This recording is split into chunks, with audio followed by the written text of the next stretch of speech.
Everyone, मैं dietitian श्रुति कौशल। Parents, आज मैं आपसे बात करूंगी एक ऐसे इंपॉर्टेंट टॉपिक के बारे में जिसको लेके अक्सर पेरेंट्स परेशान रहते हैं कि मैम हमारा बच्चा कुछ नहीं खाता। मैं अपने बच्चे को फ्रूट्स देती हूँ, वो बच्चा उल्टी कर देता है। अगर मैं उसको वेजिटेबल देने की कोशिश करती हूँ तो वो देखकर ही भाग जाता है। यानी कि आज हम बात करेंगे पिकी ईटर बच्चों के बारे में। ऑटिज्म में बच्चों में पिकी ईटर होना बहुत ही कॉमन प्रॉब्लम है। बच्चों के बहुत ही सेलेक्टिव से टेस्ट होते हैं, बहुत ज्यादा लिमिटेड फूड चॉइसेस हैं, जिसके चलते बच्चे बहुत ज्यादा, मैंने ये देखा है कि अगर मैं बात करूं उनके बॉडी वेट को लेकर के, या फिर बच्चों की इम्यूनिटी के बारे में बात करूं, या फिर बच्चों के न्यूट्रिशनल स्टेटस की बात करूं, तो वो सारी ही चीजें मुझे लो नजर आती हैं। ऐसा होता क्यों है? क्योंकि बच्चों की हमारी लिमिटेड चॉइसेस हैं और बच्चों में एक फियर भी है कहीं ना कहीं उन फ्रूट्स वेजिटेबल्स को लेके या पर्टिकुलर कुछ खाने को लेके। कई बच्चों में मैंने देखा है कलर्स को लेके अवर्जन होता है। कुछ बच्चे टेक्सचर के साथ कंफर्टेबल नहीं है, कुछ बच्चे उस फ्रूट्स या वेजिटेबल की स्मेल से कंफर्टेबल नहीं है। वहीं कुछ बच्चे मैंने ये भी देखा है कि उसके सर्टेन टेम्परेचर पे आके वो चीजें नहीं खाते हैं। फॉर एग्जाम्पल, कुछ बच्चे उस चीज को रॉ खाना पसंद करते हैं, लेकिन अगर वही चीज मैं उनको कुक करके दे दूं तो बच्चे बिल्कुल भी नहीं खाते। सो पेरेंट्स, यदि आपके बच्चे में ऐसे इश्यूज देखने को मिल रहे हैं तो आज इसी से रिलेटेड मैं आपसे बात करूंगी और कुछ ऐसी टेक्निक्स भी शेयर करूंगी जो कि आपके बच्चों के लिए बहुत ही हेल्पफुल रहने वाली है। देखिए पेरेंट्स, जो हमारे बच्चे होते हैं, सबसे पहले हमें इन बच्चों की अगर मैं हिस्ट्री देखूं तो हम ये भी देखते हैं कि कुछ बच्चे जो कॉम्प्लीमेंट्री जब फीड का टाइम होता है, दैट इज 6 मंथ से लेकर के 1 ईयर तक हम अपने बच्चों को कॉम्प्लीमेंट्री फीड देते हैं, जिसमें कि सेमी सॉलिड फूड बच्चों को देना शुरू कर दिया जाता है, फिंगर फूड्स बच्चों को देना शुरू कर दिया जाता है। क्योंकि ऑटिज्म में बच्चों के माइलस्टोन्स डिले चल रहे हैं, बच्चों ने वो फिंगर फूड्स उस एज में नहीं लिया, उसके चलते बच्चे धीरे धीरे और मैश्ड फूड के साथ या सेमी सॉलिड फूड के साथ इतना ज्यादा कंफर्टेबल हो जाते हैं कि वो फिर नए किसी दूसरे फूड को एक्सेप्ट ही नहीं कर पाते।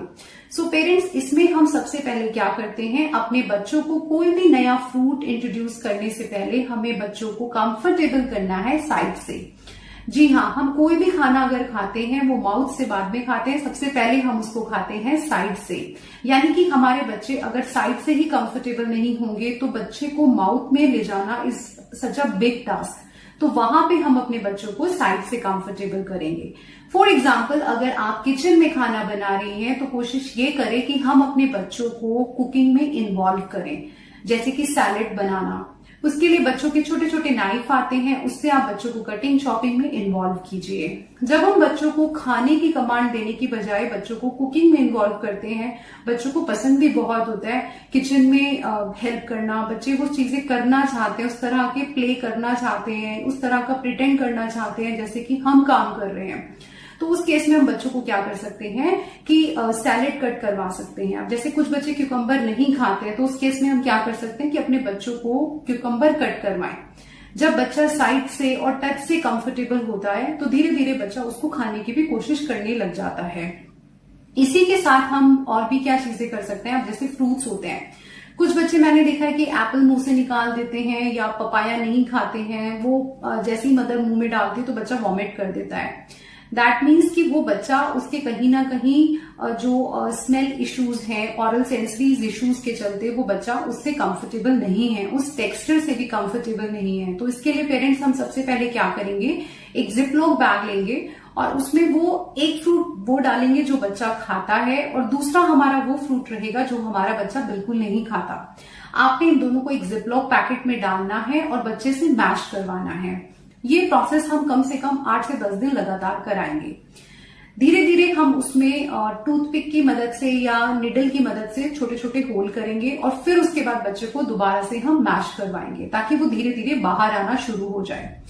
उससे क्या होता है कि बच्चे उसके टेक्सचर से फैमिलियर होना शुरू हो जाते हैं। उसकी जो अरोमा है, हर फ्रूट की एक अपनी अरोमा होती है, बच्चा उससे भी डिसेंसिटाइज होना स्टार्ट हो जाता है।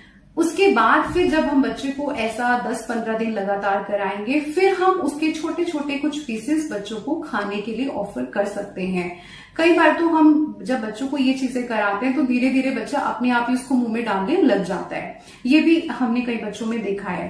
तो आई एम श्योर पेरेंट्स, अगर आप इस तरह से अपने बच्चों को प्ले वे मेथड के थ्रू खिलाना सिखाएंगे तो बच्चे बहुत जल्दी उस चीज को एक्सेप्ट कर लेते हैं। अगर हम यही चीज फोर्सफुली फीडिंग कराना शुरू कर दें तो बच्चों में एक बहुत ही ज्यादा नेगेटिव इमोशन डेवलप हो जाता है, जिसके चलते वो बच्चा फ्यूचर में आके उन सभी चीजों को खाना छोड़ देता है, जो कि अक्सर मम्मियां बच्चे को धमका के या फिर गुस्से में डरा के या बहला फुसला के खिला देती हैं।